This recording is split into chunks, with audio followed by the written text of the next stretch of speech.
In the previous video, we displayed images in the GUI. In this video, we will be adding more widgets to it. First, we'll start by refactoring our widget creation code just a little bit.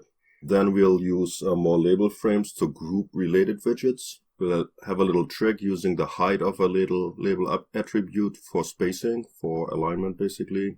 Then we'll create a progress bar widget, and then we'll look at some code that can start and stop the progress bar. Within our create widgets function, we had created separate functions that we were calling from with it for tab 2 and tab 3.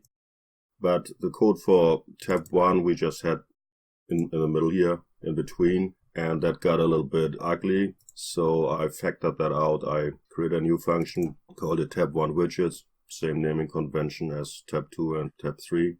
And now basically the code is pretty much almost identical. So we're creating the different tabs, adding them to the tab control, and whatever is on each tab, we can see what function to look at. Now, this might look a little bit funny because we are placing the tab 1 widgets function below create widgets. And in procedural code without object-oriented code, often that doesn't work. It has to be physically above. But we are not calling this function until later, and by the time we're calling this one, the Python interpreter has run through the file already once and knows that this guy exists. So that's why this works, but we'll move on to object orientation in a little while. So actually I've moved the call to create widgets down to the bottom and out of the if name equals main section, and instead into its own function that's part of the regular Python module, so we could call it from importing modules. So we bottom here, when we run this file, we create the widgets, we create the menu, we call the main Windows event loop on it, and this could now also be called from importing modules. So now the tab 1 widgets function looks similar to the other ones, expecting a parent, and the parent is a tab 1 in this case. And what we're doing now, what's new is we're using the parent we are passing in here only once to create a label frame. And I called it entries frame, could be anything. But the important thing now is that our buttons and our update label, they have new parents, so to speak. So they're going to be part of the label frame. So let's quickly run that so it's more obvious what I'm talking about. So you can see here the click me buttons, the entry widgets, and the label are now all part of this new frame. Label frame, the label is entries, this guy here. So that's the first thing, the first change. And all these 5 widgets belong into this label frame. And why I did that is because I wanted to create a progress bar at the bottom here and buttons in another label frame that control the progress bar. It's kind of a trick, like I used the label here and I gave it a height. And height equals 8, and by doing so I played around with it, see what works, 6, 8, 10. So by doing so, label frame expanded downwards and pushed the progress bar down, label frame here, plus the progress bar itself. So now it's better aligned. Without the height, everything would move up and be kind of a little bit more ugly. So just for a quick comparison, this is what our GUI looked like before. We placed the controls, the widgets, directly onto the tab, and the parent of the tab is the GUI. And now we moved those 5 guys into the entries label frame, and we placed the entries label frame onto tab 1, and the same with the progress bar label frame. So again, the buttons on this label frame I called entries, and our new stuff, the progress bar and the buttons and the code is down here now. The progress bar itself I placed onto the parent because I wanted to be spanning the whole length. The buttons go onto this label frame called progress bar. So we created 4 buttons, gave it some names, some text, and we created the callback functions they are calling.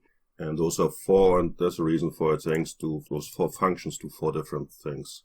And one thing I wanted to also show you is there's something called win for children. So for the buttons frame where all the buttons are, we can call in a loop. We can get each single child, so to speak, by calling the buttons frame dot win for children. And then in this loop, because we're in a grid, we can do grid configure and give it pad X and pad Y padding. So instead of doing that for every single one here, so we could do pad X, pad Y for every control on a frame. And we don't have to do that if we want the same spacing for all of them. We can just write a simple loop and that will loop through all children of this frame. And we can also do it for the parent here, for the progress bar, and you can play around with it. So sometimes the alignment doesn't seem to be right. So if you play with pad X and pad Y, X and Y coordinates, and play with the numbers, then you might end up with some good looking design. So again, because of these two things, everything looks kind of neatly aligned.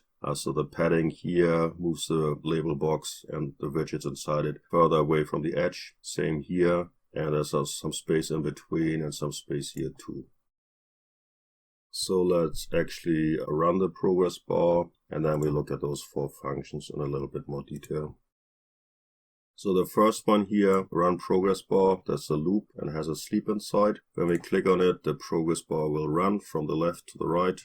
And when it's done, when it has reached 100% or this value here, it stops. So that's just showing how we can start with a progress bar. Now, the simpler code seems to be progress bar start. So that's assigned to this button.